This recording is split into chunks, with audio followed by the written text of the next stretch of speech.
वहीं से नंबर था आपको सर। इस तरफ इधर से आ रहा था बच्चा? सर, इस तरफ से आ रहा था। ओके।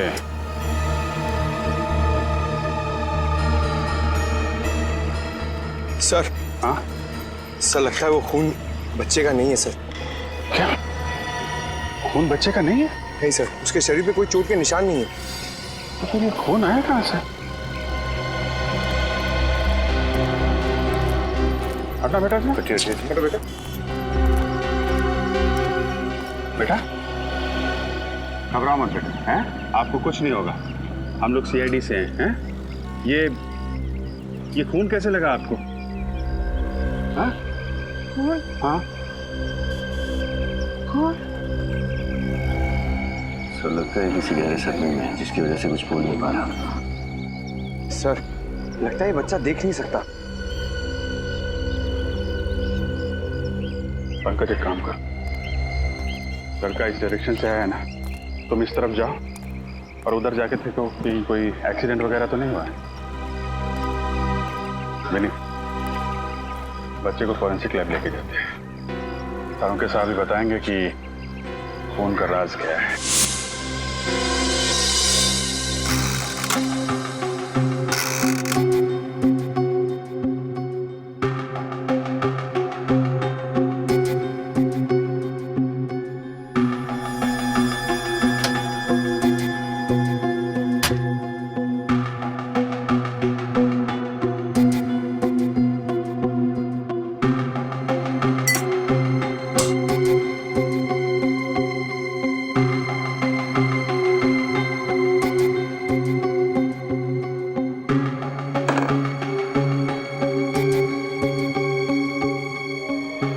करता हूँ सर, बच्चे की टी शर्ट पे पाया गया खून किसी इंसान का ना हो। हाँ अभिजीत, हेमोट्रेस टेस्ट करते हैं, उसे पता चल जाएगा।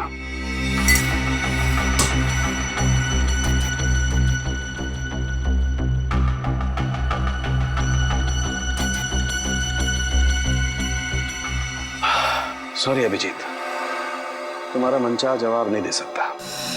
इस शर्ट पर जो खून है वो इंसान का ही है। इंसान का खून है? बच्चे का तो नहीं है ना डॉक्टर साहब? नहीं, बच्चे का नहीं है, क्योंकि बच्चे को कहीं भी चोट नहीं लगी है। Thank God.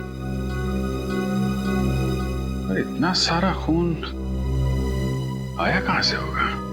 सर? हाँ तारिका। सर, इस चप्पल पे जो मिट्टी लगी हुई है उस पर खून मिला हुआ है और उसके साथ साथ घास का तिनका भी। घास का तिनका? मतलब ये बच्चा किसी गार्डन वगैरह से आया होगा। अभी पता करते हैं। तारिका जरा टेस्ट। सर। हाँ श्रेय? सर, जिस जगह पर वो बच्चा मिला था, मैंने आसपास का पूरा इलाका छान मारा, कहीं भी कोई हादसा या एक्सीडेंट नहीं हुआ है। हाँ? पुलिस स्टेशन से चेक किया? जी सर, पिछले 15 दिनों में किसी के भी लापता होने की खबर दर्ज नहीं कराई गई है। कमाल है। फिर ये बच्चा आया कहां से होगा? अभिजीत। हाँ डॉक्टर साहब?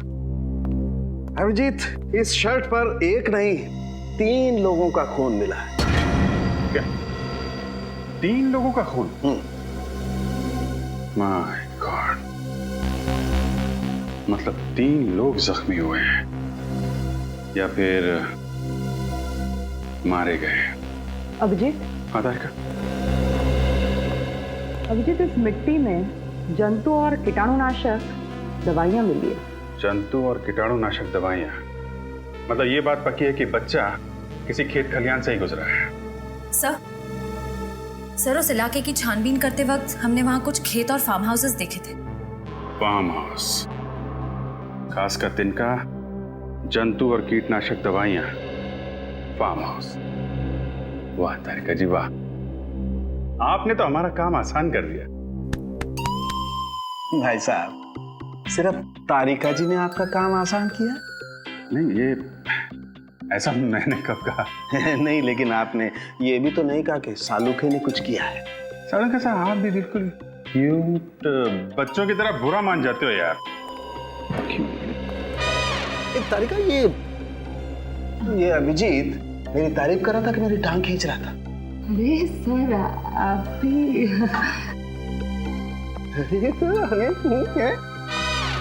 अरे ये सब दोनों के दोनों मिले हुए हैं। सर इतने सारे फार्म हाउस चेक किए, कहीं कुछ पता नहीं चला। हो सकता है यहाँ कुछ पता चले।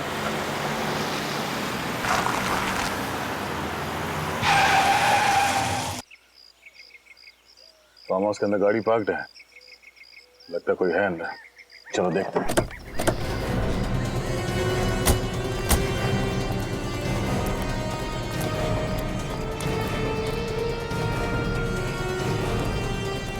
अंदर चल के देखते हैं।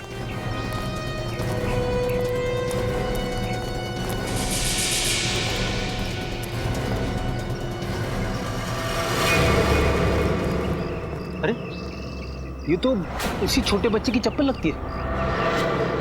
लगता है हमारी तलाश यहीं पे खत्म होगी। चलो सावधान रहना, कोई अभी भी अंदर हो सकता है।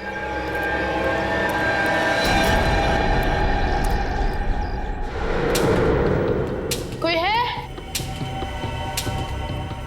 हेल्प मी, बहुत दूर से आया हूं। Help me.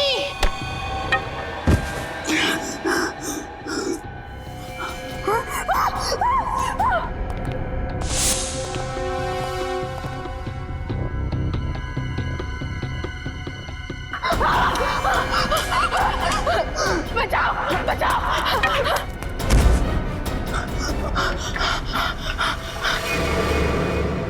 यहाँ पर कुछ भयानक हुआ। देखो घर में कोई है क्या? चली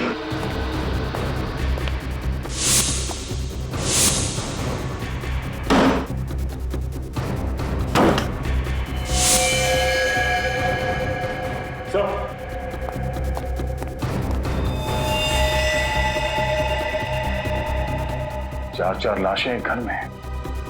फॉरेंसिक को बुलाओ।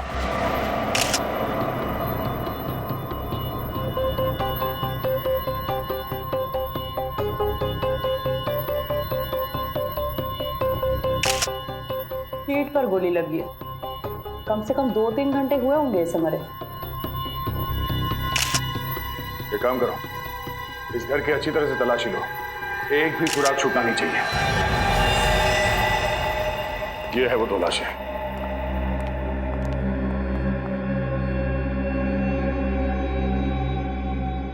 इसे भी ठीक छाती पर गोली मारी गई है, जैसे उस आदमी को कमरे में। यानी डॉक्टर सालों के ठीक बोल रहे थे।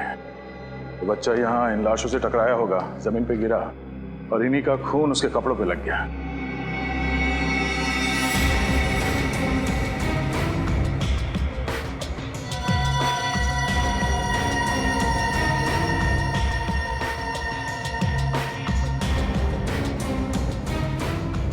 डॉक्टर तारिका, लगता है कि सारे खून इसी गन से हुई है। तो खूनी मर्डर वेपन यहाँ पे छोड़ के क्यों भाग गया? मुझे तो लगता है कि इस आदमी ने खुद अपने आप पे गोली मारी है। इस आदमी ने अपने आप पे गोली मारी है? यानी आप ये कहना चाहती हैं कि पहले इस आदमी ने इन तीनों को मारा और उसके बाद खुद अपने आप को गोली मारी? शायद।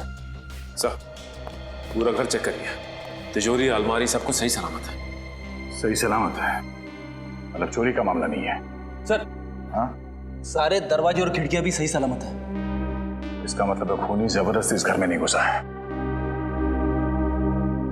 हो सकता है ये चारों मरने वाले उस खूनी को जानते हो और इन्हीं लोगों के साथ वो यहाँ इस फार्म हाउस पे आया होगा।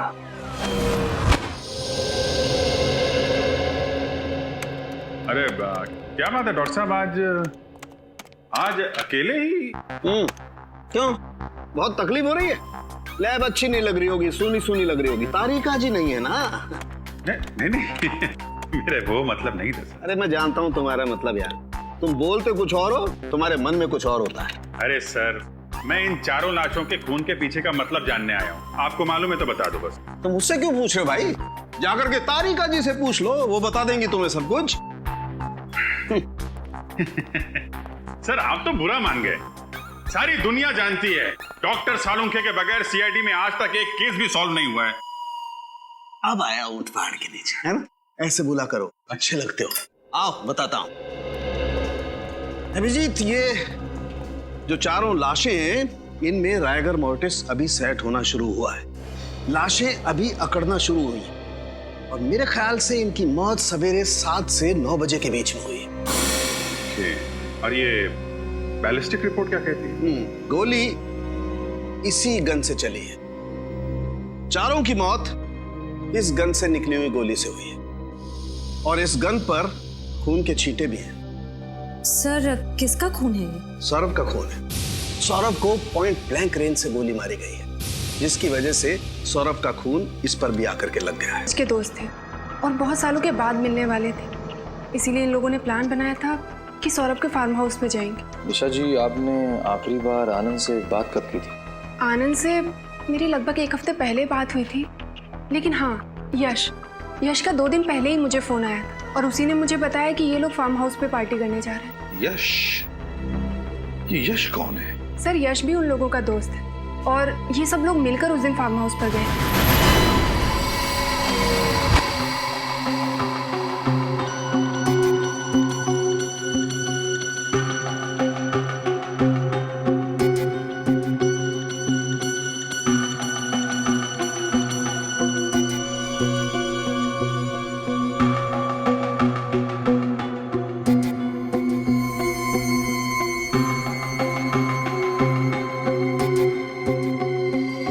सौरभ, विशाल, आनंद और नितिन, 4 ही लोग तो थे फार्म हाउस पर। 4 नहीं सर, 5 लोग थे। 5? मतलब? यश भी तो था सर। यश भी इनके साथ था? लेकिन सर, फार्म हाउस पे तो हमें सिर्फ 4 लाशें मिली थी। वही तो। सर, तो फिर यश कहाँ गया होगा? और तो और सर, उसने किसी से कांटेक्ट करने की कोशिश क्यों नहीं की? यश के टेलीफोन नंबर्स है ना तुम्हारे पास? घर का सेल फोन नंबर वगैरह? हाँ सर।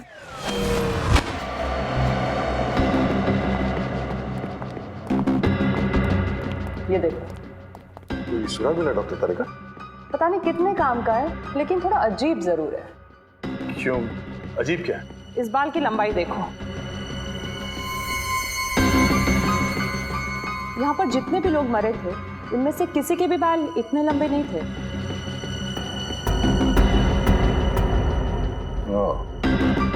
इसका मतलब है इन चारों के अलावा कोई और भी था, या कोई औरत? अब ये तो इस बाल के डीएनए टेस्ट से ही पता चलेगा। मोबाइल बंद। मोबाइल बंद आ रहा है? सर, हाँ, यश के पिताजी से बात हुई। यश तो घर पे है ही नहीं।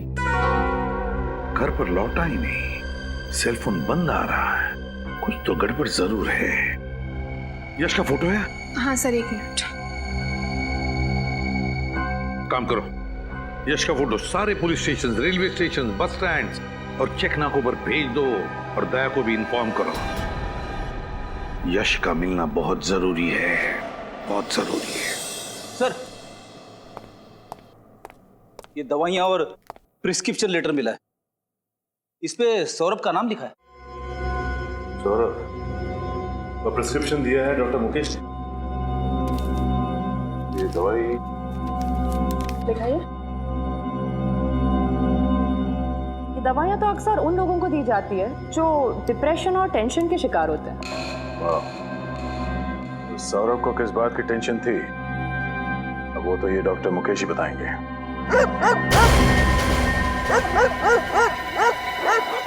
कुत्तों के भौंकने की आवाज पीछे की तरफ से आ रही है। जरा देखो, जाके चक्कर क्या है?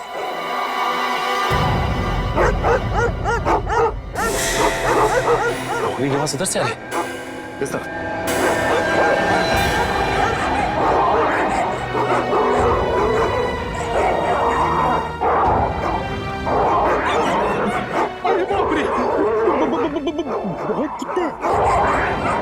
फ्रेडी, लेकिन डरने की जरूरत नहीं, वहां पे कुछ है। चलो।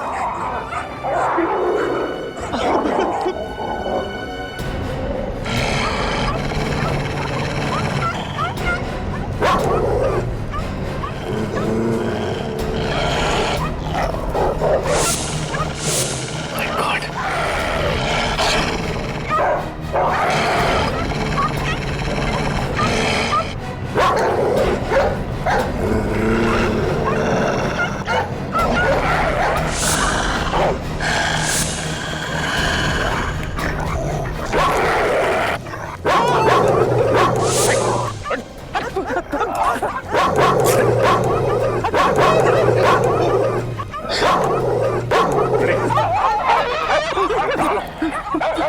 ये ऐसे नहीं मानेंगे।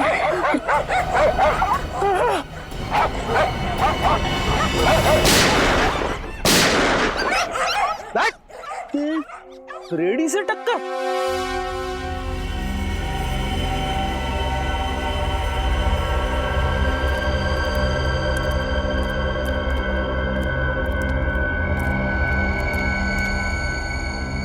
अरे ये तो यश है, सौरभ का 5वां दोस्त, जिसे ढूंढ रहे थे उसी की लाश मिली। हाँ फ्रेडी, हमें लग रहा था कि ये यश अपने दोस्तों का खून करके भाग रहा है, लेकिन ये तो अपनी जान बचाने के लिए भाग रहा था। आपको ऐसा क्यों लग रहा है? ये देखो फ्रेडी, ये इसकी पीठ में यहाँ पीछे से गोली मारी गई है और एक गोली यहाँ किडनी के पास। लेकिन एक बात समझ में नहीं आ रही है, ये सारे खून कर कौन रहा है?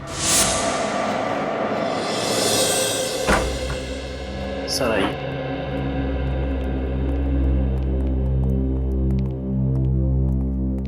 सर सीआईडी ऑफिसर साहब से मिलना है। मैं बाद में बात करता हूँ, बैठिए।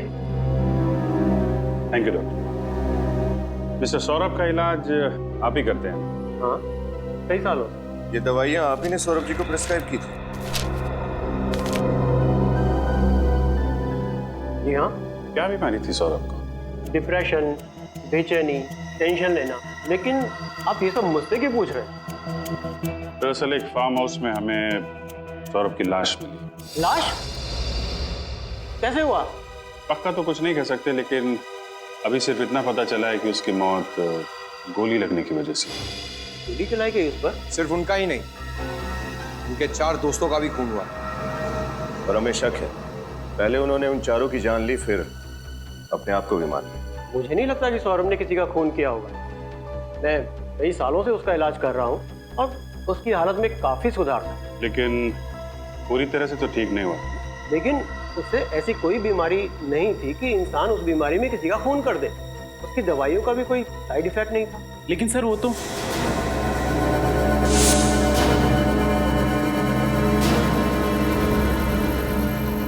ठीक है डॉक्टर साहब, थैंक यू वेरी मच।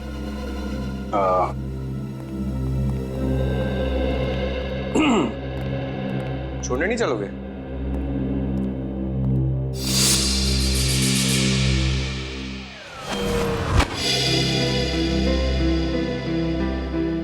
अरे यार, अंदर तुम कुछ कह रहे थे, फिर एकदम से चुप हो गए।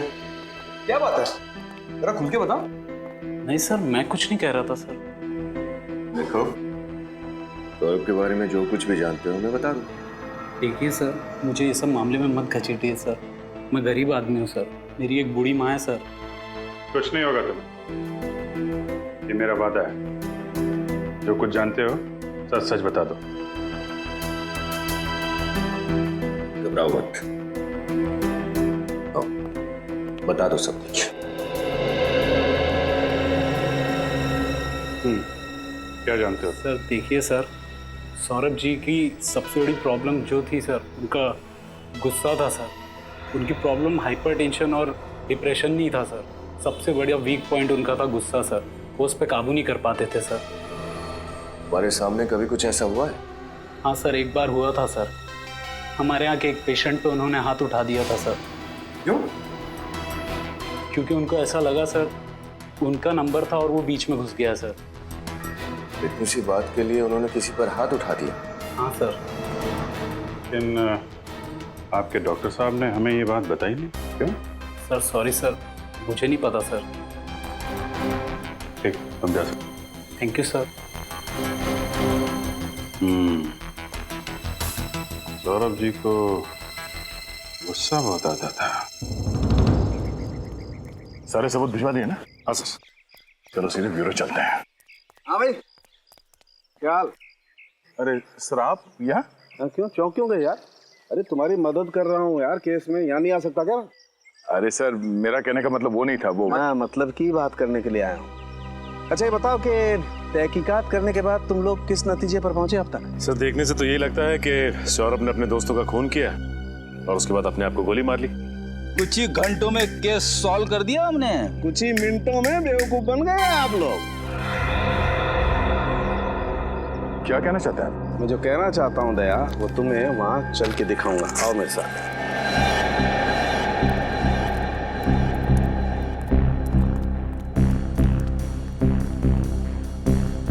यही जगह है ना जहां पर सौरभ की लाश थी? हाँ सर, यहाँ पे। हाँ।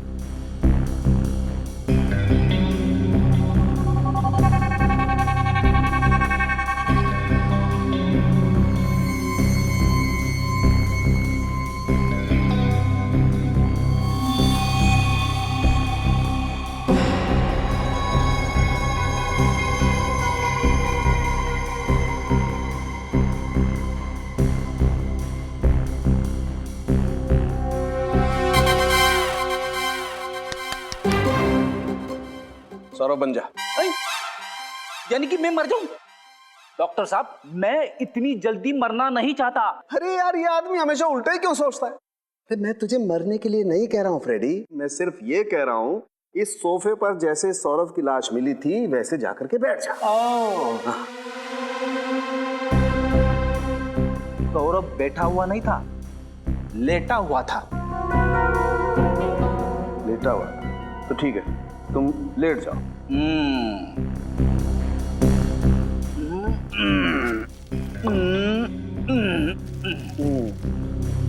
ऐसे ही लेटा हुआ था दया? ये पैर ऐसे ऊपर? हाँ। और गर्दन ऐसे पीछे? पीछे की तरफ। ओह। और दया, अगर किसी इंसान को अपने आप को गोली मारनी होगी तो स्वाभाविक रूप से उसे थोड़ा सा आगे की तरफ झुकना पड़ेगा। खड़े, आगे की तरफ झुक। अरे क्या मुसीबत है डॉक्टर साहब? अरे मुसीबत कुछ नहीं है, जो कह रहा हूँ कर, आगे झुकना। कैसे झुकूं? अटक जाऊंगा। अरे पैर नीचे कर यार। हाँ, ऐसे ऐसे। ये अब जैसे सौरभ ने अपने आप को गोली मारी थी ना, वैसे गोली मार। लेफ्ट हैंड से नहीं, राइट हैंड से। सौरभ लेफ्ट हैंडेड था। नहीं, सौरभ राइट हैंडेड था। वो राइट हैंडेड था, ये आपको कैसे पता चला? दया, मैंने सौरभ का ड्रिंक का ग्लास अच्छी तरह से चेक किया है। उस पे जितने भी फिंगरप्रिंट्स हैं सौरभ के, वो सब राइट हैंड के। इसलिए मैं कहता हूँ कि सौरभ राइट हैंडेड था। ऐसे कोई आदमी अपने आप को गोली मारेगा इस तरीके से बैठ करके, तो खोपड़ी से खून के छींटे जाएंगे वहां, इस तरफ, ऊपर की तरफ। लेकिन यहाँ तो खून के छींटे नहीं हैं, खून के छींटे हैं वहां, पीछे की तरफ। और वो तभी जा सकते हैं जब आदमी ऐसे लेटा हो और कोई उसे यहां से गोली मारे। पैरों से। सौरभ की लाश यूं पड़ी हुई थी। अब दया, मैंने अपनी पूरी जिंदगी में किसी इंसान को ऐसे लेट करके अपने आप को गोली मारते हुए नहीं देखा। इसका मतलब है सौरभ ने आत्महत्या नहीं की थी, उसका भी खून किया गया। बिल्कुल, सौरभ का खून ही हुआ है। और किसी ने उसे तब गोली मारी है जब वो ऐसे पैर फैला करके आराम से सो रहा था।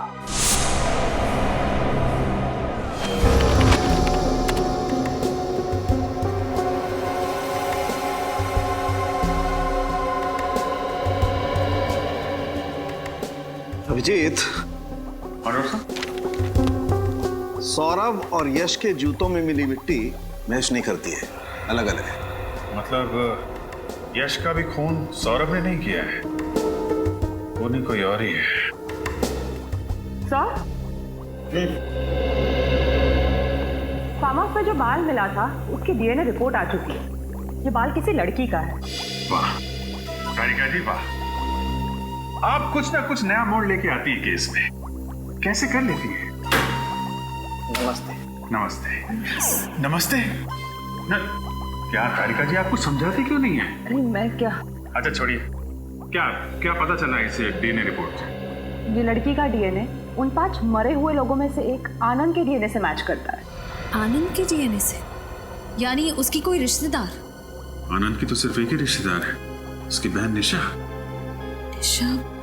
लेकिन सर, जब निशा ब्यूरो में आई थी तब उसने बताया नहीं था कि वो भी फार्म हाउस गई थी। अपराधी अपने आप तो बोलेगा नहीं कि मैंने अपराध किया है, उससे सच उगलवाना पड़ता है। हाँ, अरे कुछ नहीं, मुझे थोड़ा सा टाइम लगेगा। हाँ, मैं बस थोड़ी देर में रेडी हो जाऊंगी और उसके बाद तुम्हारे पास पहुंचती हूँ। हाँ ऑफ कोर्स। अरे तुझे याद है लास्ट टाइम हम लोग गए थे, कितना मजा आया था। वो सब लोग इस बार भी आ रहे हैं ना? पक्का? ओह वाह, फिर तो बहुत मजा आएगा। अरे हाँ पापा, तुम लोग पहुंचो, मैं बस 5 मिनट में पहुंचती हूँ। कहाँ जा रही निशा जी? पहले 2-4 बातें हमसे कर लीजिए, फिर हम भी चलते हैं पार्टी में। पार्टी? What nonsense. हम तो सेंस में है मैडम, लेकिन आपको देख के लगता है कि आप अपने होश खो बैठी हैं। आप कहना क्या चाहते हैं? आपको देख के लगता नहीं है कि आपको आपके भाई की मौत का दुख है? ऐसा लग रहा है कि आप पार्टी करने जा रही हैं। देखिए, ये मेरी निजी जिंदगी, और मेरी निजी जिंदगी में मैं क्या करती हूँ क्या नहीं, इस बात से आप लोगों को कोई प्रॉब्लम नहीं होनी चाहिए। बिल्कुल नहीं मैडम, लेकिन अगर आप किसी और की जिंदगी के साथ खेल खेलेंगे तो हमें जरूर प्रॉब्लम होगी। लेकिन मैंने किया क्या है? सबसे पहले आपने हमसे झूठ बोला है कि आप उस रात सौरभ के फार्म हाउस में नहीं थी। मैं क्यों झूठ बोलूं? क्यों झूठ बोलेंगे ये आप बताइए, क्योंकि अगर हमने साबित कर दिया तो आपके लिए मुश्किल हो जाएगी।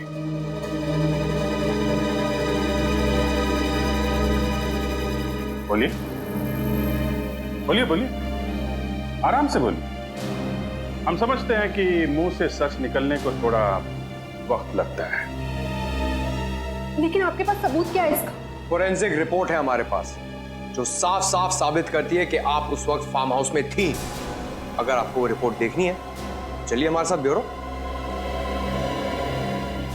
हाँ, मैं उस दिन फार्म हाउस गई थी, लेकिन इस खून से मेरा कोई लेना देना नहीं। हमें सब कुछ पता चल चुका है निशा जी। आपके भाई के साथ आपकी बनती नहीं थी, प्रॉपर्टी का केस चल रहा था, और उसकी मौत के बाद आपका रास्ता साफ हो गया और प्रॉपर्टी आपके नाम हो गई। हाँ, ये बात सच है कि मेरी और आनंद की बिल्कुल नहीं बनती। तो फिर आप वहां फार्म हाउस क्यों गए? क्योंकि सौरभ और बाकी लोगों ने मुझे फोर्स किया, कहने लगे कि इतने सालों के बाद मिल रहे तो तुझे आना ही होगा। मैं गई जरूर थी, लेकिन मैं थोड़ी देर बाद ही वहां से निकल गई। क्यों? क्योंकि उस रात आनंद और मेरा झगड़ा हुआ था और मेरा मूड ऑफ हो गया, तो मैंने वहां से जाना ही जरूरी समझा। ये बात आपने पहले क्यों नहीं बताई हमें? मैं डर गई।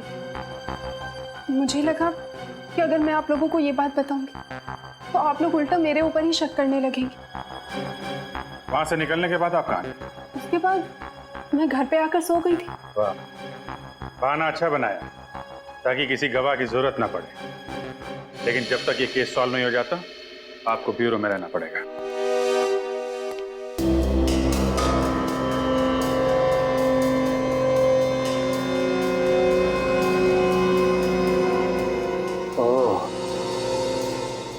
तारिका। हाँ सर। ये देखो। खून की छींटे सर? नहीं नहीं तारिका, ये खून के छींटे नहीं है, ये ऊपर से टपकी हुई खून की बूंदे हैं। मतलब? छींटे अगर होते हैं तो ऐसे फैल जाते हैं, लेकिन ये ऊपर से टपकी हुई खून की बूंद है। मुझे लगता है वो बच्चा उस हॉल में आया होगा और किसी चीज से या किसी लाश से टकरा के गिर गया होगा, और ये केन भी उसके हाथ से छूटकर जमीन पे गिर गई होगी, और खूनी के कहीं कोई जख्म होगा जिसमें से खून टपक रहा होगा। खूनी बाय द वे इस केन के पास आया और उसके जख्म में से 2 बूंदें खून की टपक के यहाँ लग गई।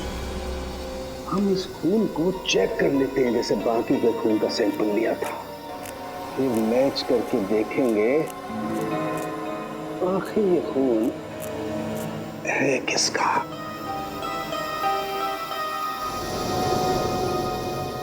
ये देखो तारिका, ये उन 5 लोगों के ब्लड का सैंपल है, और ये खून है जो स्कैन पे लगा हुआ है।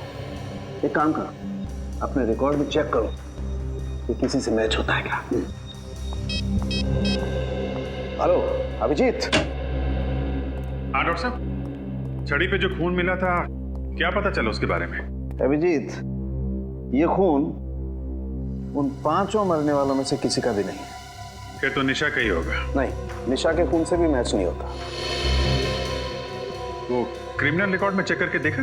वो भी देख लिया, लेकिन रिकॉर्ड में किसी से मैच नहीं हो रहा है। कमाल है, सौरभ को खूनी समझ रहे थे, वो खूनी नहीं निकला। निशा भी बेकसूर है, तो फिर खूनी है कौन?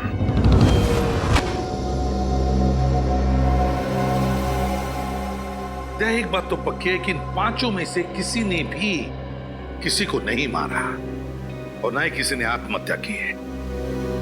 सर, जिस किसी ने भी ये किया है उसे पहले से मालूम था कि ये पांचों दोस्त उस फार्म हाउस में एक ही छत के नीचे मिलने वाले थे।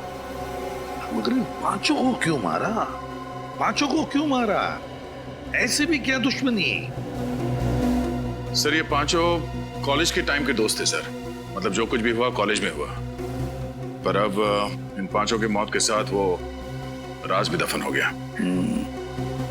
सर, सौरभ के माता पिता। नमस्ते,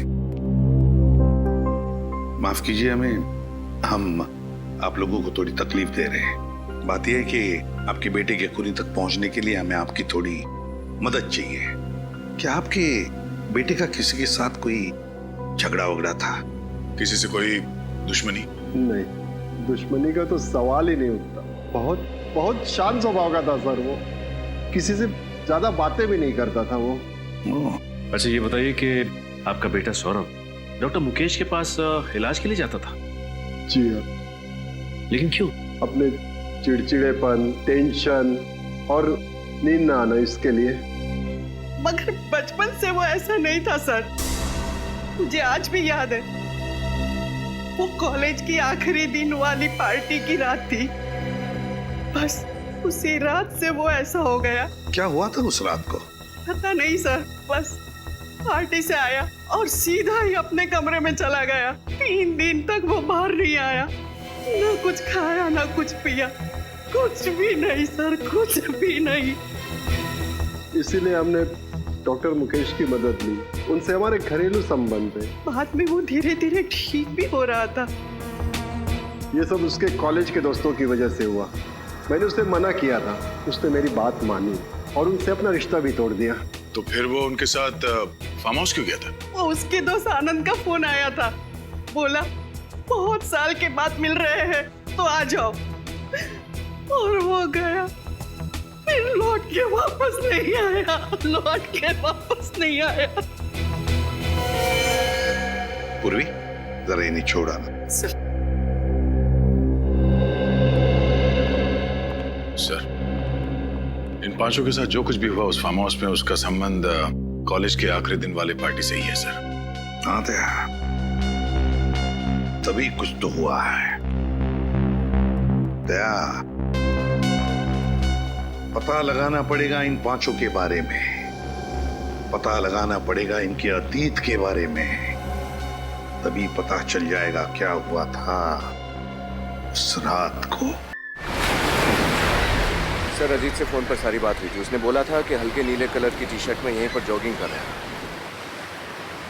और यहाँ पर जो ठेला है उसी के पास मिलेगा। कोई दिख नहीं रहा सर यहाँ। देखते हैं, ये सामने से आ रहा है नीली शर्ट में, शायद यही है, अजीत ही है।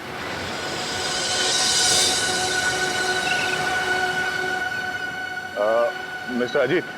जी हाँ, आप लोग सीआईडी से? जी। कहिए सर, मैं आपकी क्या मदद कर सकता हूँ? हमें इन पांचों के अतीत के बारे में कुछ जानकारी चाहिए थी, इसलिए हम आपसे मिलने आए। जी हाँ, ये मेरे कॉलेज में ही थे, सेम बैच। इनमें सौरभ को मैं अच्छी तरह से जानता हूँ। कहिए सर, क्या हुआ? इन पांचों का खून हो गया है। खून? पांचों का एक साथ? आप इन्हें अच्छी तरह से जानते थे, तो क्या आप बता सकते हैं कि कॉलेज के आखिरी दिन में जो पार्टी हुई थी उसमें क्या हुआ था? उस रात अरे इन पांचों ने तो हंगामा किया था। इन्होंने शराब पीकर गाली गलौज किया था और कॉलेज के ट्यूबलाइट पर शीशे तोड़ दिए थे, इसलिए कॉलेज के डीन ने इन्हें कॉलेज से बाहर निकाल दिया था। तो कैंपस से निकाले जाने के बाद ये लोग कहाँ गए होंगे, कुछ अंदाजा है? सर पक्का तो पता नहीं, मगर ये लोग गुस्से में चिल्ला चिल्ला कर कह रहे थे कि हमें भी इस घटिया पार्टी में नहीं रहना, हम जा रहे हैं सौरभ के फार्म हाउस पर, वहाँ शानदार पार्टी करेंगे। शायद वहीं गए होंगे। ठीक है, आपकी जानकारी के लिए बहुत बहुत धन्यवाद। Thank you. Yes sir. Sir उस रात ये पांचों दोस्त एक साथ सौरभ के फार्म हाउस गए थे और इन लोगों ने हद से ज्यादा पी रखी थी। उस रात फार्म हाउस के रास्ते में जरूर कुछ हुआ था जिसकी वजह से सौरभ को गहरा सदमा लगा। पता करना पड़ेगा कि हुआ क्या था उस रात।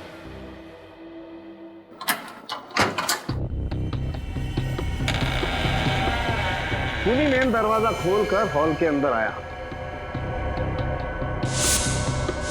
जो कि सौरभ और उसके दोस्त या तो बंद करना भूल गए थे या खूनी के हाथ में चाबी थी। सौरभ उस सोफे पर बैठा हुआ था। खूनी सौरभ के पास आया, उसने सौरभ के हाथ में गन पकड़ा दी और सौरभ के हाथों से ट्रिगर दबा दिया ताकि गन पाउडर का निशान सौरभ के हाथों पर आ जाए। सौरभ की चीख सुनकर विशाल कमरे में से बाहर आया और जैसे विशाल कमरे से बाहर आया, खूनी ने उस पर भी गोली चला दी। विशाल को गोली लगने के बाद आनंद और नितिन हॉल में आए। मुझे मत मारो। खूनी ने आनंद को भागने का मौका नहीं दिया और उसके सीने पे गोली मार दी।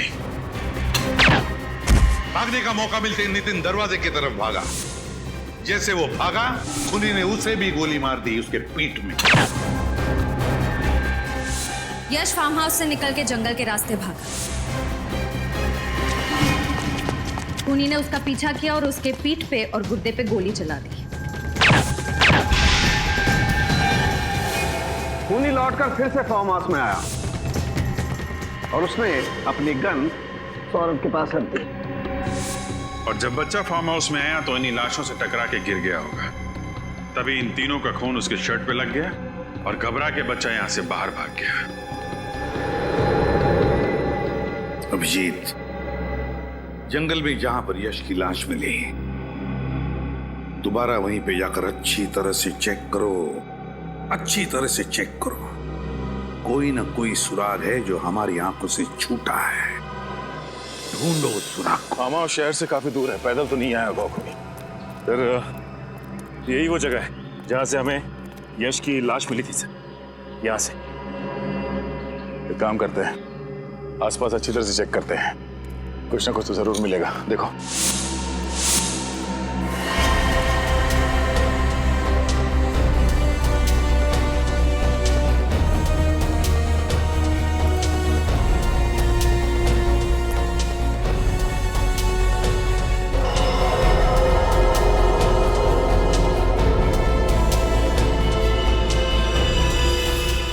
सर,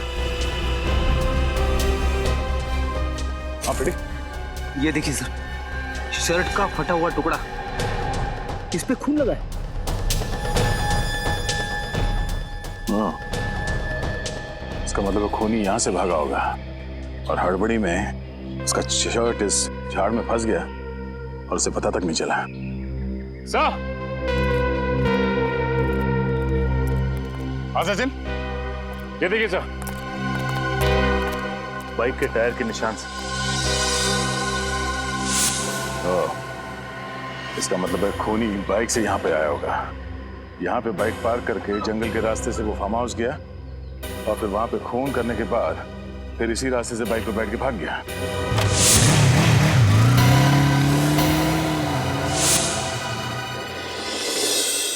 ओके, हाँ सर, उस कपड़े के टुकड़े से उसे पहनने वाले का पता चला? देखो दया, कपड़ा किसने पहना था, खूनी कौन है, ये ढूंढना आप लोगों का काम है। मेरा काम है जो सुराग और सबूत मिले हैं उनकी जांच करके हकीकत आप लोगों के सामने रख दें। तो सर फिर इस सुराग से क्या हकीकत सामने आई है? इस कपड़े पर सौरभ के खून के अंश पाए गए और इस कपड़े पर मर्क्यूरी और कोयले के अंश भी मिले हैं। कोयला और मर्क्यूरी? शायद मेरे पास इसका जवाब है। जब हम नक्शे में फार्म हाउस ढूंढ रहे थे तब मेरी नजर यहाँ पड़ी। एक कोयले का खान है यहाँ पे, फार्म हाउस के रास्ते पे। सर यानी कि ये खूनी कोयले की खदान में काम करता होगा या फिर उसके आसपास रहता होगा।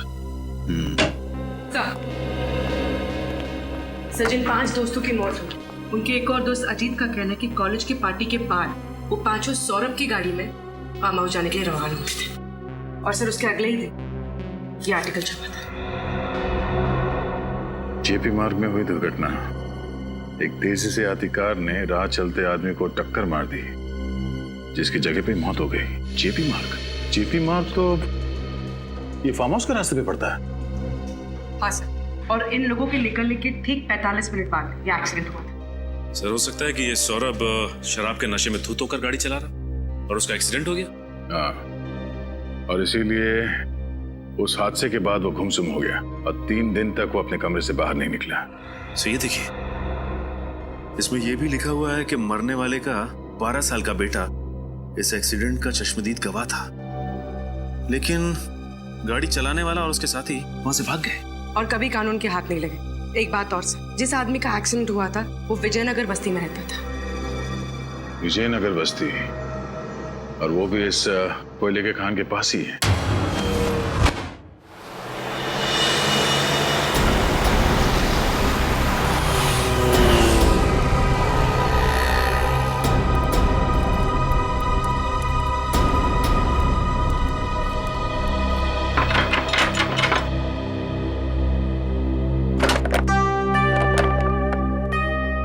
किससे मिलना आप लोग? जी आप ही से मिलना है, हम लोग सीआईडी से हैं। सीआईडी? जी। ये फोटो आपके पति की है? जी हाँ, इनको गुजरे तो 8 साल हो गए। इनकी मौत एक रोड एक्सीडेंट में हुई थी। हाँ, लेकिन 8 साल पहले के केस में सीआईडी को क्या दिलचस्पी हो सकती है? फिलहाल हम एक केस की तहकीकात कर रहे हैं जिसका संबंध आपके पति की मौत से है। मैं कुछ समझी नहीं। इस अखबार के हिसाब से जब आपके पति का एक्सीडेंट हुआ था उस वक्त आपका बेटा इकलौता चश्मदीद गवाह था, है ना? हाँ था तो, लेकिन उसका कुछ फायदा नहीं हुआ क्योंकि मेरे पति के खूनी पकड़े नहीं गए। अब आपका बेटा काफी बड़ा हो गया होगा। जी हाँ, बड़ा भी और समझदार भी। बहुत छोटी उम्र में घर की सारी जिम्मेदारियां संभाल ली थी उसने। आपका बेटा अभी घर पर नहीं है? जी नहीं, बाहर गया है किसी काम से, आता ही होगा। क्यों?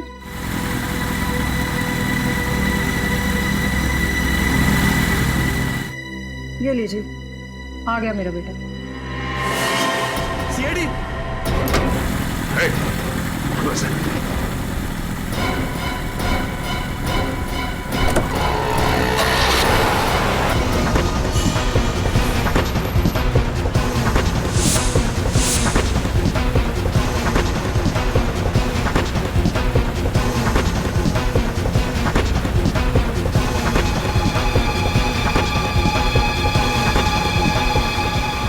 बच के जाएगा कहाँ?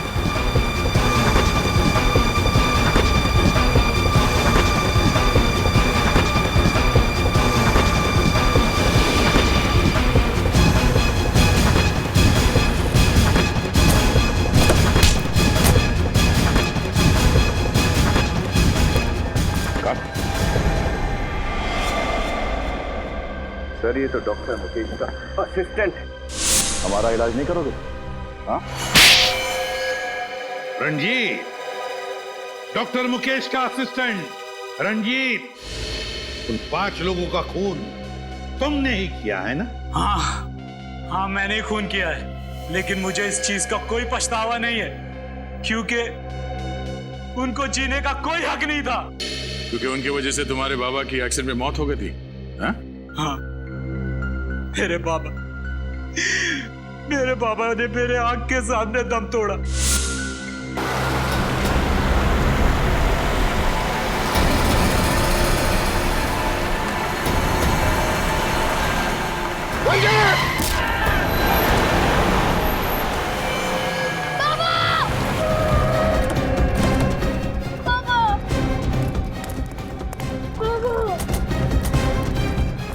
बाबा को मार दिया, मेरे बाबा को मार दिया। बाबा, बाबा।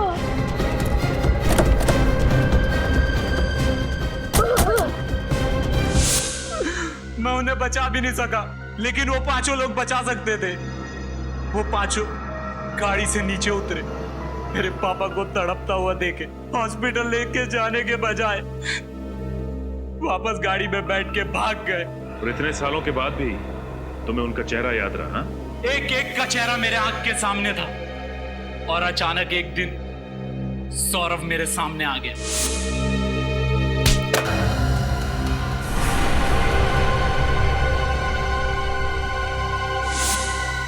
और मैंने उसे फौरन पहचान लिया और मैंने उसका पीछा किया। पीछा करने के बाद पता चला कि वो डॉक्टर मुकेश के पास अपना इलाज करवाता है।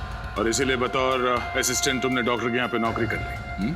हाँ, एक दिन मेरे हाथ सौरभ की फाइल लगी जिसमें सौरभ ने एक्सीडेंट वाली बात कही थी और उसने डॉक्टर से कहा था कि उस एक्सीडेंट की वजह से मेरे बाबा की मौत हो गई। और फिर मेरा शक यकीन में बदल गया।